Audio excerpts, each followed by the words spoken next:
appreciated. Friends, welcome to my cooking channel Trigger Cooking Tips and I am Preeti Bharali.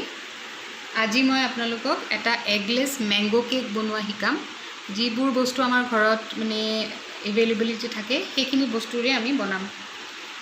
ইয়াৰ কাৰণে বিশেষ একো বস্তু বেলেগ নালাগে মই এবাৰ মেজাৰিং কাপস ইউজ কৰিছো আপোনালোকৰ যদি মেজাৰিং কাপ নাই তেতিয়া হলে কফি কাপ যিবোৰ থাকে নৰমাল সাইজৰ হেবোৰ ইউজ কৰিলেও হ'ব এতিয়া মই ইয়াতে 1 কাপ ময়দা লৈছো 1 কাপ আৰু আধা ময়দা লাগিব ঠিক আছে এটো ফুল 1 কাপ আৰু ইয়াৰ লগত মই আৰু হাফ কাপ ময়দা লম এটো হল 1/4 কাপ ৰিফাইন্ড অইল মানে যিকোনো ভেজিটেবল অইল ইউজ কৰিব পাৰে ইয়াতে আপোনালোকে কোনবাই বাটাৰো মেল্ট কৰি পেলাই ইউজ কৰিব পাৰে নাইবা অলিভ অইলও ল'ব পাৰে যোনটো হেলদি বুলি ভাবে এটো ইউজ কৰিব পাৰে এটো 1/4 কাপ হয় ভেজিটেবল অইল এটো এটা হল 1 গ্লাস অফ মিল্ক নরমাল টেম্পারেচারত থাকা এয়া হল পাউডারড সুগার হাফ কাপ এয়া হল এটা মিডিয়াম সাইজৰ ম্যাঙ্গো বিৰাট সুইট ম্যাঙ্গো হয় ইয়াত মানে চেনি মিক্স কৰাৰ দৰে মিঠা হয় তো এটো মই এনেকে মিক্সাৰ গ্ৰাইন্ডাৰত মই দি পেলাই এটা এনেকুৱা ম্যাঙ্গো পাল্পৰ এটা পেষ্ট তৈয়াৰ কৰি লৈছো ইয়াৰ লগত মোক বেকিং পাউডাৰ লাগিব বেকিং সোডা লাগিব এটা যিকোনো এভেইলেবল ঘৰত থাকা চকলেট ইউজ কৰিলে হৈ যাব যিকোনো চকলেট বাচ্চাৰ যদি আছে কিবা ডাৰ্ক চকলেট এটো ইউজ কৰিব লাগিব আৰু এটা মই কোন বনাই লৈছিলো মোৰ লগত মানে এনে নৰমাল যিবিলাক পাইপিং বেগস থাকে বেকিংৰ কাৰণে এটো এভেইলেবল নাছিল গটিকে মই যোনটো বাটাৰ পেপাৰ বা পাৰ্চমেন্ট পেপাৰ বুলি কয় হেতুৰ সৈতে মই এটা পাইপিং বেগ এটা তৈয়াৰ কৰি লৈছিলো আৰু মোক এটা বেকিং ডিশ লাগিব তাৰ পিছত এটা বোল লাগিব যোনটোত মই ম্যাঙ্গো গ্লেজটো বনাম আৰু এটা বোল লাগিব যোনটোত মই বেটাৰটো মিক্স কৰিম তো এইখিনি বস্তু দিয়ে মই আপোনালোকক মানে এগলেছ ম্যাঙ্গো কেক বনোৱা আজি শিকাম প্ৰথম মোৰ প্ৰসেসটো হ'ব যে মোৰ এই বেকিং ডিশখনত মই আগতীয়াকৈ ইয়াত ভেজিটেবল অইল ঢালি ৰাখিছো আৰু এটো মই ভালদৰে গ্ৰীজ কৰি লম ইয়াতে মই আজি কোনো ধৰণৰ বাটাৰ পেপাৰ ইউটিলাইজ নকৰো মই জাস্ট এটো গ্ৰীজ কৰি পেলাই ইয়াত ময়দা ডাস্ট কৰি পেলাই এই বেকিং ডিশটো আগতীয়াকৈ মই ৰেডি কৰিম আৰু মই যেহেতু এটো মাইক্ৰো ওভেনত বনাম হেতু কাৰণে মোৰ মাইক্ৰোৱেভ ওভেনটো মই 10 মিনিটৰ কাৰণে আগতীয়াকৈ প্ৰি হিট কৰি থৈছো গটিকে আপোনালোকে যদি কিবা ননষ্টিক পেনত গেছত বনাই তেতিয়াও 10 মিনিটৰ কাৰণে সেই পেনখন প্ৰি হিট কৰি পেলাই থৈ দিব pre heating is a মেন্ডেটৰী part বেকিংৰ কাৰণে গটিকে এটো এতিয়া মই এই ধৰণে অইলখিনি গ্ৰীজ কৰি ললো ইয়াৰ পিছত মই ইয়াত দেখুৱাই আছো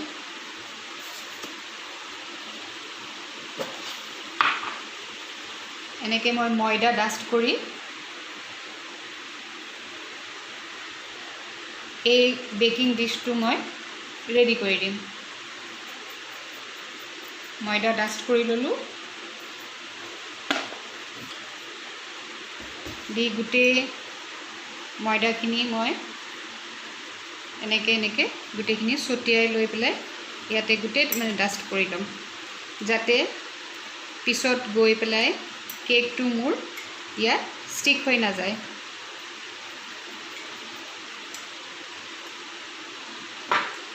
আৰু অলপ ময়দা দি লব লাগিব কৰ্নাৰ বিলাকত অইল আছে যেহেতু একাৰণে এতিয়া মই অলপ ইয়াতেও ডাস্ট কৰি এই মোৰ বেকিং ডিশটো তৈয়াৰ কৰি ললো তো এটো বেকিং ডিশ এতিয়া ৰেডি বেক কৰাৰ কাৰণে এটা বাকি প্ৰসেসটো মই আপোনালোকক দেখুৱাই আছো এতিয়া মই আপোনালোকক ম্যাঙ্গো গ্লেজটো বনাব শিকাম তাৰ কাৰণে মই এখন ননষ্টিক পেন লৈছো গেছত উঠালো গেছটো এতিয়া মই সিম কৰি দিম ইয়াৰ পিছত এই ম্যাঙ্গো পাল্পৰ পেষ্টটো মই ইয়াত ঢালি দিম ঢালি এনেকে লৰাম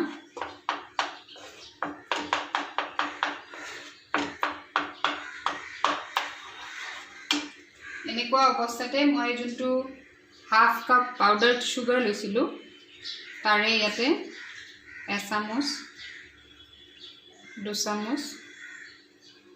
3 চামুচ এড কৰি দিলো আৰু পাউডাৰ নোহোৱা সুগাৰো আৰু 1 চামুচ ইয়াত এড কৰি দিলোঁ দি এতিয়া গেছৰ ফ্লেমটো হাই কৰি এই সুগাৰখিনি এই মেংগো পাল্পৰ যোনটো পেষ্ট হয় এইটোৰ লগত মই এনেকৈ মিক্স কৰিব লাগিব যেতিয়ালৈকে মেংগো পাল্পটোৰ পেষ্টটো অলপ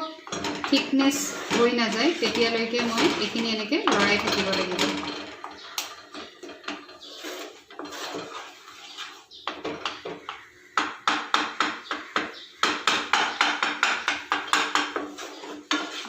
এনেকৈ অলপ ধৰি লওক এইটো এৰাউণ্ড 5 মিনিটছ মই এনেকৈ কুক কৰি ল'ব লাগিব যাতে ইয়াৰে কনসিস্টেন্সি লেভেলটো অলপ থিকনেছ বাঢ়ি যায় চাওক মই ননষ্টিক পেনখনৰ পৰা অলপ মেংগো পাল্পটো যেতিয়া থিকনেছলৈ আহি গ'ল তেতিয়া মই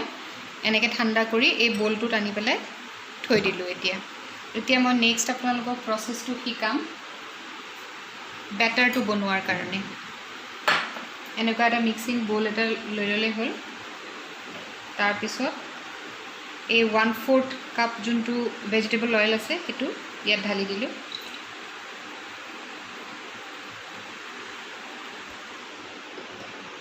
ইয়াৰ পিছত যোনখিনি মই হাফ কাপ সুগাৰ পাউডাৰ ৰাখিছিলোঁ সেইখিনি মই ইয়াত এড কৰি দিছোঁ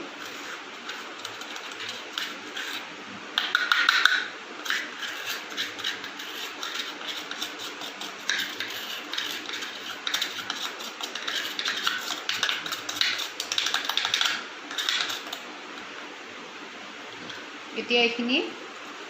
মিক্স কৰিছোঁ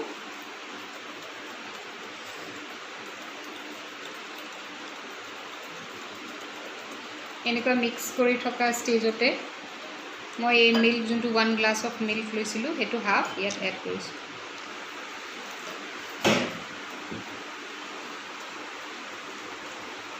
এনেকৈ ভালদৰে মিক্স কৰি ল'ব লাগিব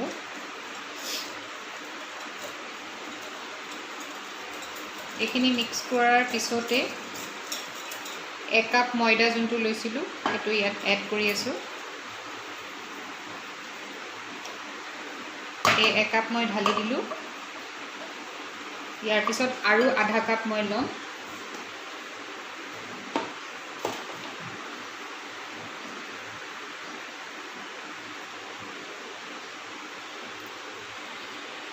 এতিয়া মই আৰু হাফ কাপ ময়দা ইয়াত মিলাই দিলোঁ দি এটা ভালকৈ এইখিনি মিক্স কৰিম মিক্স কৰি দেখিছে এনেকুৱা ডাঠ হৈ আহিছে এতিয়া লাহে লাহেকৈ আৰু অলপ মিল্ক ইয়াত এড কৰি থাকিম আৰু এই বেটাৰটো এনেকৈ মিক্স কৰি থাকিম বেটাৰটো বনাই থকাৰ সময়তে মই এয়া 1 টিস্পুন বেকিং পাউডাৰ ইয়াত দি দিলোঁ আৰু 1/4 স্পুন বেকিং সোডা মই ইয়াত দি দিলোঁ দি এতিয়া এইখিনি আকৌ মিক্স কৰিব লাগিব দেখিছে বেটাৰটো অলপ ঠিক হৈছে সেইকাৰণে আৰু অলপ মিল্ক ইয়াত ঢালি থাকিম তাৰমানে যেতিয়া বেছিকৈ ঠিক হৈ থাকিব আপোনালোকে মিল্ক দি পেলাই এনেকৈ ভালকৈ বেটাৰটো আকৌ মিক্স কৰি চাব লাগিব যে বেছি ডাঠ হৈ আছে নেকি যেহেতু এইটো এনেকৈ ডাঠ হৈ আছে এতিয়া তাৰমানে আৰু গাখীৰৰ ইয়াত প্ৰয়োজন আছে সেইকাৰণে মই 1 গ্লাছ অফ মিল্ক লৈছিলোঁ তো এতিয়া এনেকৈ একেটা মানে মোশনতে এই এনেকৈ ৰাইট হেণ্ড সাইডে যেনেকৈ মই ঘূৰাই আছোঁ সেই ধৰণে এইখিনি এনেকৈ বেটাৰটো মিক্স কৰি থাকিলে হ'ল আৰু যেতিয়ালৈকে এটা কেকৰ ধুনীয়া বেটাৰ ফৰ্ম নহয় যেনেকৈ ৰিবনটোৰ নিচিনাকৈ এনেকৈ এৰি দিলে যেনেকৈ ৰিবনটো টাইপ হৈ যায় সেইটো সময়ত গম পাব যে এই বেটাৰটো ফুল্লি মিক্সড হৈ গ'ল গতিকে এইটো আনাদাৰ 2-3 মিনিটছ মই এনেকৈ মিক্স কৰি থাকিম গোটেই বস্তুখিনি আৰু যদি মই বেছিকৈ অলপ ডাঠ যেন পাওঁ তেতিয়া মই আৰু অলপ গাখীৰ ইয়াতে এড কৰি ল'ম যেনেকৈ মই এতিয়া আকৌ এড কৰি দিলোঁ ডাঠ যেন পাইছিলোঁ কাৰণে এই ধৰণে ধুনীয়াকৈ এনেকৈ মিক্স কৰিব লাগিব মিনিমাম 4 to 5 মিনিটছ ভালকৈ মিক্স কৰি কৰি চাব এনেকৈ ৰিবনৰ নিচিনাকৈ পৰিছেনে নাই বেটাৰটো। মই দেখুৱাই আছোঁ আৰু নেক্সট ষ্টেপ চাওক। বেটাৰটো এনেকুৱা ধুনীয়া ৰিবনৰ নিচিনাকৈ দাঙি দিয়াৰ লগে লগে সৰি পৰিছে, তাৰমানে পূৰা পাৰফেক্টলি এই বেটাৰটো মিক্স হৈ গৈছে আৰু কেকৰ কাৰণে পূৰা ৰেডি হৈ গৈছে। তো এনেকুৱা টাইমতে মই এই যোনটো মেংগো গ্লেজ বনাই ৰাখিছিলোঁ ইয়াৰে এচামুচ, 2 চামুচ, 3 চামুচ, 4 চামুচ, তাৰমানে 4 টেবল স্পুন মই আকৌ এই মেংগো গ্লেজটো এই বেটাৰটোৰ লগত মিক্স কৰি দিছোঁ। মেংগো গ্লেজ যেতিয়া আপোনালোকে এড কৰিব বেটাৰৰ লগত তেতিয়া বেছি দেৰি ইয়াক লৰাই থাকিব নালাগে, অলপ মিক্স কৰিয়ে এৰি দিব লাগিব, কাৰণ ইয়াত baking soda, baking powder already দিয়া আছে, গতিকে এইটো কেকটো আৰু নুফুলা হৈ যাব। গতিকে এই এবাৰ দুবাৰ এনেকৈ একেটা পজিশ্যনতে বেটাৰৰ লগত এই মেংগো পাল্পৰ যিটো মানে গ্লেজ হয় সেইটো এড কৰি বাছ এনেকৈ কৰি মানে থৈ দিলেই হ'ল। আৰু নিজৰ যোনটো বেকিং ডিছ হয় সেইটোত এইখিনি বস্তু শ্বিফ্ট কৰি দিম ইমিডিয়েটলি, কাৰণ ইয়াত বেছি দেৰি থ'লে ই কেক আৰু নুফুলিব। গতিকে নেক্সট ষ্টেপ মই কি কৰি আছোঁ দেখুৱাই আছোঁ। এয়া চাওক, মই বেটাৰটো ইমিডিয়েটলি মোৰ বেকিং ডিছখনত শ্বিফ্ট কৰি দিলোঁ আৰু মই এনেকৈ এতিয়া চাৰিওকাষে টেপ টেপ কৰি দিলোঁ যাতে একো ইয়াতে এয়াৰ বাবল ৰৈ নাযাওক। এয়াৰ বাবল থাকিলে কেক কেতিয়াও ফুলাত সহায় নকৰিব। গতিকে এইখিনি পুৰা টেপ টেপ কৰি ল'লোঁ। এতিয়া ধুনীয়াকৈ হৈ গ'ল। এতিয়া মই এইখিনি অভেনত ভৰাই দিম। মোৰ অভেনটো অলৰেডি মই প্ৰি হিটেড ৰাখিছিলোঁ, 10 মিনিট সময় মই প্ৰি হিট কৰিছোঁ। আপোনালোকে যদি গেছ ষ্ট'ভত বনায় তেতিয়াহ'লে ননষ্টিক পেন এখনত ঢাকন লগোৱা কেৰাহী টাইপৰ বস্তু হ'লে ভাল হয়। সেইখন আপোনালোকে 10 মিনিট প্ৰি হিট কৰি ৰাখিব। তাৰ মাজত যোনটো আমি ডাইনিং টেবুলত ৰখা যিবোৰ গৰম বস্তু ৰাখিবলৈ যিবোৰ ষ্টেণ্ড পোৱা যায়, সৰু চাইজৰ এটা ষ্টেণ্ড ভৰাই দিব। তাতেও আপোনালোকে এনেকুৱা বেকিং ডিছত ভৰাই দি পেলাই 35 to 40 মিনিটছ বেক কৰিলেও তাৰ পৰাও কেক এটা ৰেডি হ'ব। মই যিহেতু মাইক্ৰ'ৱেভ অভেন আছে গতিকে মই অভেনত দিম আৰু এইটোও মই কেক 40 মিনিটছৰ কাৰণেহে বেক কৰিবৰ কাৰণে দিম। মই নেক্সট এতিয়া অভেনত কেকটো ভৰাই দিম আৰু মই আপোনালোকক দেখুৱাই আছোঁ। চাওক, মই কেকটো মোৰ অভেনত ভৰাই দিলোঁ। এতিয়া মই কনভেকশ্যন মোডটো ছিলেক্ট কৰিলোঁ, 180 ডিগ্ৰীত লৈ গ'লোঁ আৰু মই এইটো 40 মিনিটছৰ কাৰণে বেক কৰিবৰ কাৰণে দিম। আৰু এতিয়া ষ্টাৰ্ট বাটন দি দিলোঁ। 40 মিনিটছৰ পিছত বেক হোৱাৰ পিছত কেনেকুৱা হয়, ইয়াৰ নেক্সট ষ্টেপ কি কৰিব লাগিব মই দেখুৱাই আছোঁ। এতিয়া মই আৰু এটা প্ৰচেছ দেখাই দিওঁ। মই আপোনালোকক দেখুৱাইছিলোঁ এটা আমুল চকলেট মই লৈছিলোঁ, তাৰে ফিউ পিচেছ চকলেটৰ মই এনেকৈ ভাঙি টুকুৰা কৰি ল'লোঁ আৰু 2-3 টুকুৰা হাজবেণ্ড আৰু ৱাইফেও ভগাই খাই ল'লোঁ। বাকী ৰিমেইনিং পিচেছবিলাক এনেকৈ থ'লোঁ। এতিয়া 2 চামুচ মানে একদম এইটো গৰম মিল্ক হয়, ইয়াত 2 চামুচতকৈ বেছি এড নকৰিব। তো এই 2 চামুচ গৰম মিল্ক ইয়াত এড কৰি দিলোঁ। কৰি পেলাই এতিয়া এইখিনি গেছত মানে গৰম পানীত এইখিনি মেল্ট কৰিবৰ কাৰণে দিম। মই দেখুৱাই আছোঁ। এয়া চাওক, গেছটো মই এনেকৈ এটা সৰু চচপেনত গৰম পানী দি ৰাখিছিলোঁ আৰু এই চকলেট আৰু এই মিল্কৰ যোনটো এটা মই ৰেডি কৰিছিলোঁ সেইটো এনেকৈ ইয়াতে মেল্ট কৰিব দিলোঁ। গতিকে এইখিনি টোটেল মেল্ট হৈ যাওক, তাৰপিছত কি কৰিব লাগিব মই দেখুৱাই আছোঁ। আৰু মোৰ কেকটো অলমষ্ট বেক হৈ আহিছে। এতিয়া তাৰ নেক্সট প্ৰচেছটো কি কৰিম দেখুৱাই আছোঁ। মই গেছৰ পৰা চকলেট আৰু মিল্ক দি পেলাই যিখিনি মই মেল্ট কৰিছিলোঁ এইটো এটা চকলেট চচ টাইপৰ এটা ৰেডি হৈ গ'ল, যোনটো মই এতিয়া মোৰ যোনটো পাইপিং বেগ আছিল, যোনটো কোন বনাই থৈছিলোঁ মই পাৰ্চমেণ্ট পেপাৰ দি, সেইটো তাত ঢালিম। তাৰপিছত নেক্সট ষ্টেপ কি কৰিব লাগিব মই দেখুৱাই আছোঁ। মোৰ কেকটো পূৰা ৰেডি হৈ গ'ল। এতিয়া নেক্সট মই দেখুৱাম কেকৰ প্ৰচেছটোত কি কৰিব লাগে। কেকটো ঠাণ্ডা হৈ লওক, তাৰপিছত মই ডিমল্ড কৰিম আৰু আপোনালোকক দেখুৱাই আছোঁ। এয়া চাওক, কেকটো বেক হৈ পেলাই ওলাই আহিলে। এতিয়া মোৰ ফাৰ্ষ্ট কাম হ'ব যে এই কেকটোৰ ছাৰফেচটো পূৰা সমান কৰিব লাগিব। এইটো আপুনি যদি ৰাউণ্ড কিবা বেকিং টিনত কৰে তেতিয়াহ'লে বেছি ধুনীয়া দেখিব, কিন্তু মই স্কুৱেৰত কৰিলোঁ। তো এতিয়া ফাৰ্ষ্ট মই কি কৰিম, ইয়াৰে যোনটো ওপৰৰ যোনটো লেয়াৰ হয় সেইটো মই এই কটাৰীখন দি পেলাই কাটি উলিয়াই দিম আৰু ছাৰফেচটো সমান কৰিম।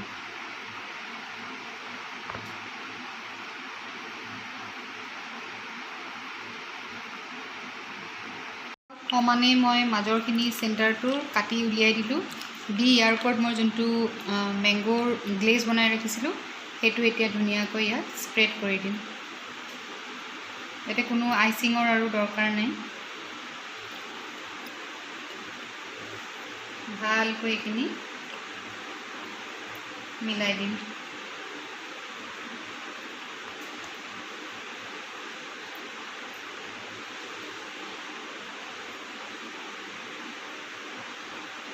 চাওক মই মেংগো গ্লেজটো ওপৰত পুৰা কভাৰ কৰি দিলোঁ আইচিং কৰাৰ দৰে আৰু ইয়াত এক্সট্ৰাকৈ একো আইচিং কৰিব নালাগে গ্লেজটো দি দিয়াৰ পিছত এতিয়া মই এই কোনটোত যোনটো চকলেট এটা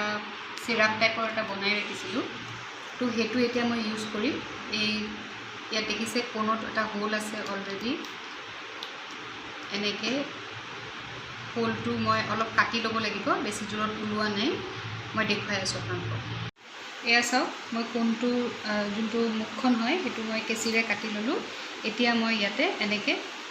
চিধা চিধাকৈ এনেকৈ লাইন কৰি কৰি গৈ থাকিম